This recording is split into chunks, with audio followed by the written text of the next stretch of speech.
Preacher Boy Inc. According to gays and queers on TikTok, Malcolm X was gay prior to him coming to Islam. Like, gay as in happy? Nah, bruh. I'm talking like gay as in.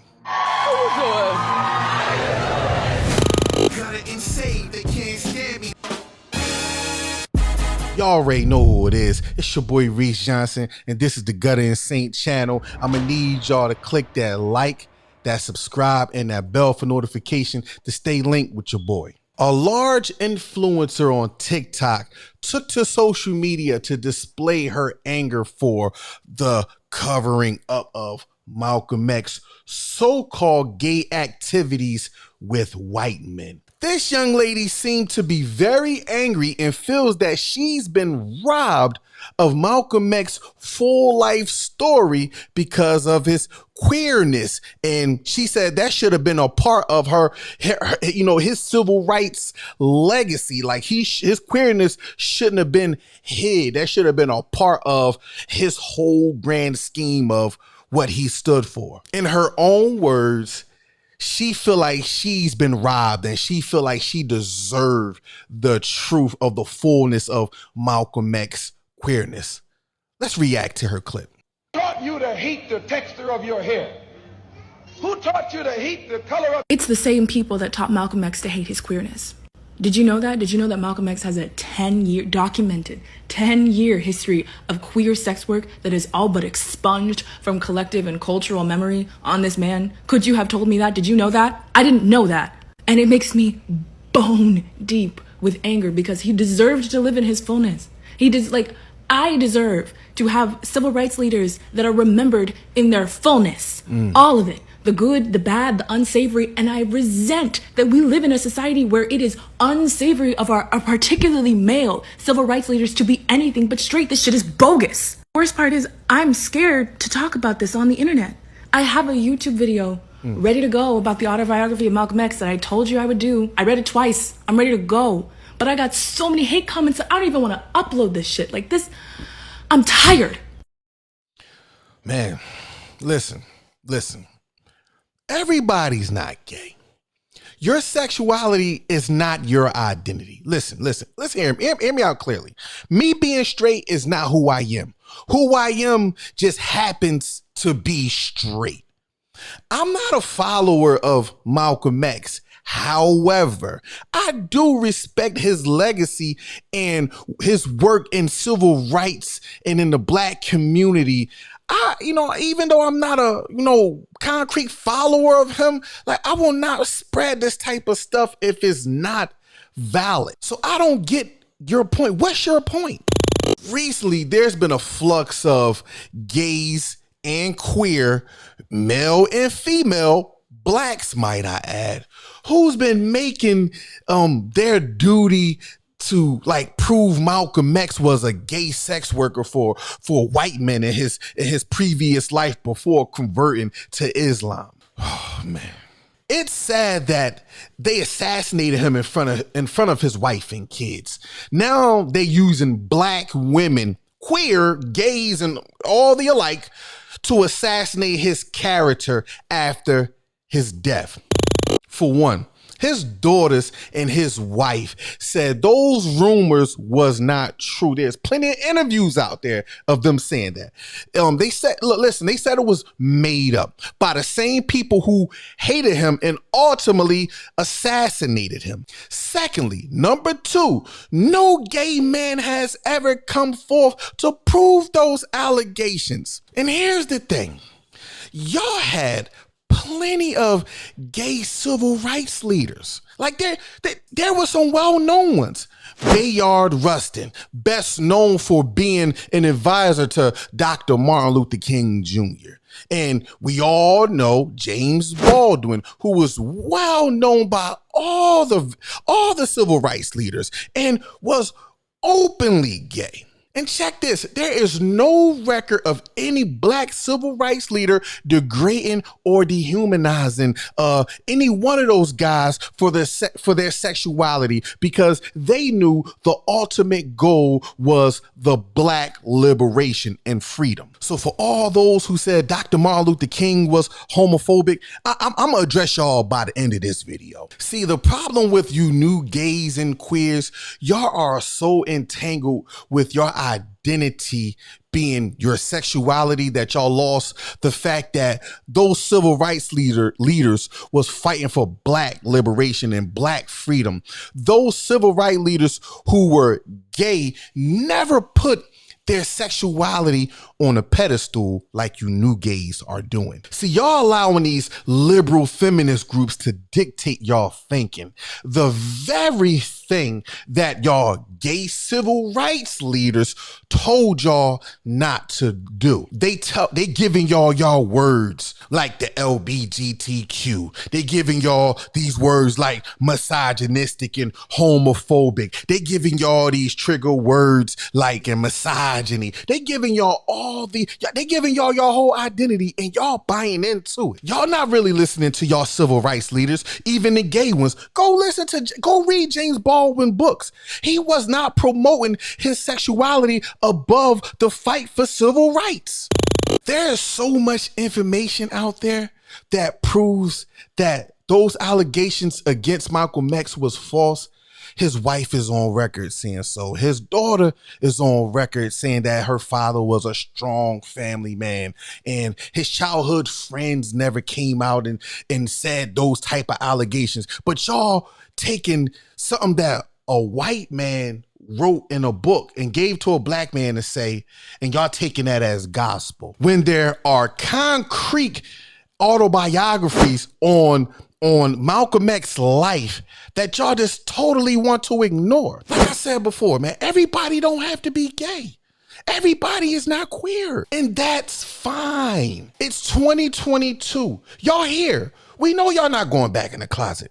Nobody is hating on y'all, especially the black ones. Like, come on, like y'all move around in the community. Y'all allowing these liberals, once again, these liberal gays dictate y'all a false reality. It may be a reality for them, but that's not a reality for you in the black community. And y'all know that. Let me get back on topic. Let's say for S&Gs that it was true that Malcolm X was queer, right? After his assassination, none of his so-called gay lovers ever came out.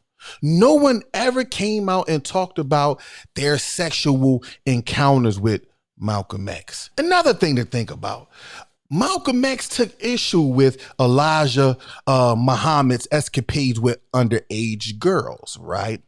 If Malcolm X was gay or queer, don't you think they would have been the first people to leak that information? Heck, let's not forget Louis Farrakhan, the minister, put out some harsh newspaper articles on Malcolm X, which one in particular, some say could have actually been the hit on Malcolm X's life. Now, I'm not getting into that whole debate. I'm not the Nation of Islam. I'm not a part of that community. I don't know. I just seen documentaries on it. I seen YouTubes on it. Now, if the word around town that Malcolm X was gay in the Nation of Islam, right, they wouldn't have had to assassinate him. All they had to do is say Malcolm was gay, and they can prove it, because we know that Islam and people in the Muslim community do not tolerate homosexuality on no grounds. So that would have been the end of Malcolm X. Real rap.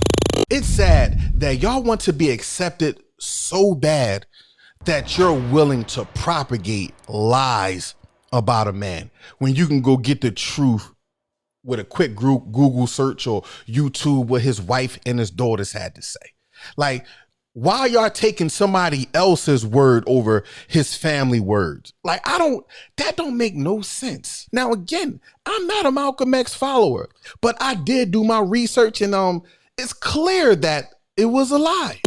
Now, let me bring up this last video real quick on this girl who was talking about Dr. Martin Luther King, and she said that Dr. Martin Luther King was homophobic. Let's roll the clip. And Dr. King is homophobic.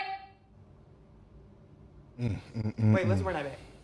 So in the video, she talks about how Malcolm X is queer, and it got me thinking to how people will compare Malcolm X and Dr. King when Dr. King is literally homophobic. Wow. It's apples and oranges. During the civil rights movement, Bayard Rustin and Dr. King was hand in hand. They organized boycotts, protests, started organizations. Bayard even did the March on Washington, okay? And because of that success, Bayard said, let's include LGBTQ in the fight for equality. Dr. King cut off all communication and never did anything with the man again. And when asked, Dr. King said they had a difference of opinion. You cannot be pro-black and homophobic or transphobic or any of that shit, because that means that you feel like only some people deserve equality. Fuck out of here. Okay. Let's break this down. Listen, I'm gonna try to break this down as simply as I could. Dr. Martin Luther King and other civil rights leaders was fighting for equality and liberation for black folk. He parted ways with Bayard Rustin because Mr. Rustin wanted to include gay rights. Yeah. Now, what Mr. Rustin didn't understand was the fight for black liberation and equality would benefit all black people, whether they were gay or straight. See, Mr. Rustin was in a relationship with a white man, Walter Nagel,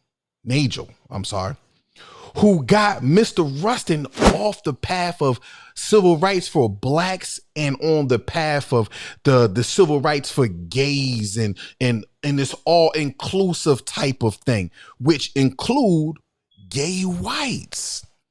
See, it wasn't the fact that Dr. Martin Luther King and other civil rights leaders didn't want to fight for equality for all people. They just knew that whether you were gay or straight, if you were black, we're fighting for you. That was the call. See, Mr. Rustin was dating this white guy who wanted to be all inclusive to try to kind of force their way into the black fight. Y'all see what I'm saying? I don't want to get too in detail with this because I already know the rainbow community is going to try to come at me and try to twist my words like people hate them. Nobody hates y'all. It's 2022. Do what you do. But here's the thing. Y'all need to understand. Everything don't have to be gay or queer. So this whole thing with Mr. Rustin and that, his guy, that they gave birth to what we see now. Every time civil rights is mentioned, every time black people's fighting for our rights to do whatever, it's always followed by the LGBTQIA community. Every time you see BLM or Black Lives Matter, it's always followed by the rainbow flag or something having to do with fighting for black rights. You see, they trying to parallel the two. They trying to correlate the two. They trying to make the two into one. Fighting for black liberation. If you're in the black community and you're gay, that means your liberation by default, not your sexuality. Who cares? It's 2022. I keep emphasizing this. It's 2022. Nobody cares what you do in your bedroom. Like, really. Everybody deserves their rights, whether we agree or disagree. And, in this quote unquote great America. But our fight as black people are different. Our fight is for humanity. You gays are fighting for your sexual behaviors. Y'all fighting for a behavior. We fighting for our humanity. Black civil rights has been compromised, in my honest opinion. Black civil rights has been compromised by the rainbow community. And this is no shot to y'all, but listen, I have no beef with nobody in that community. I wish y'all all the luck, but my fight and y'all fight is two different fights. Y'all fighting for a behavior, like I just said, and we are fighting for our humanity. and equality and liberation. Our fight is different. Point blank, period. This episode of Gutter and Saint was brought to you by Pharaoh Hair Experience, located in Philadelphia, PA. If you want to experience the royal hair treatment and you're in the Philadelphia and surrounding areas, be sure to go to hairpharaoh.ask.me/schedule, or you could just call for your appointment, 267-262-4655. Also, you could check out Pharaoh Hair _experience on Instagram for all info, for all styles, for the Pharaoh Hair Experience. If you're a gutter and you're definitely a saint, don't be afraid to let the world know. Go to gasmerch.com. gasmerch.com and check out all our exclusive sweatshirts, t-shirts for men and women of all sizes. gasmerch.com. Exclusive, innovative, and the hottest merch thus far. gasmerch.com. It's your boy Reese Johnson. This is the Gutter and Saint podcast. You already know they can't stand me. I stay dropping the facts. I stay bringing the truth. And if it's in the headlines, I'm bringing it to you, man. I really appreciate y'all for rocking out with me, and I holla at y'all on the flip. Peace. I'd say that was a pretty successful broadcast.